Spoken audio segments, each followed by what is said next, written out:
principal. Today is a very special day to all our teachers who are here today. Nagatindog, be! Anak ko ata, be.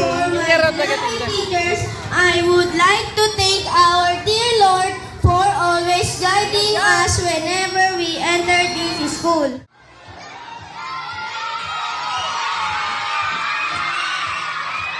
To our principal, Ma'am Lolita, thank you for your tireless effort in making our school for a better place.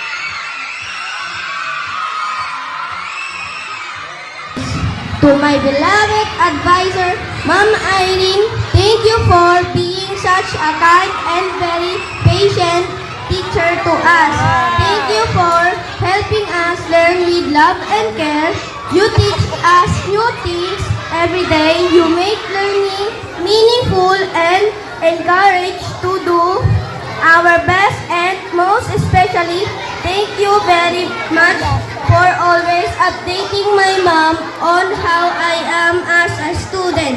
Because of this event, though my parents are far away from me, they are able to guide and monitor my studies. I am so lucky to have a very kind teacher like you.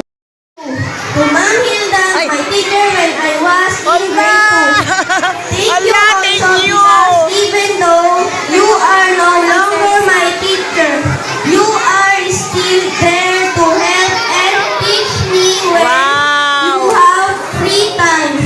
And to Ma'am Lorna, when I was in grade 1. Ang ganda ni Ma'am Lorna, Thank you also for being a good teacher to me in my being a independent student. When na, awan mo siya. Awan na ganaganap na I gabi. still very lucky to have people around me. We love you, JC.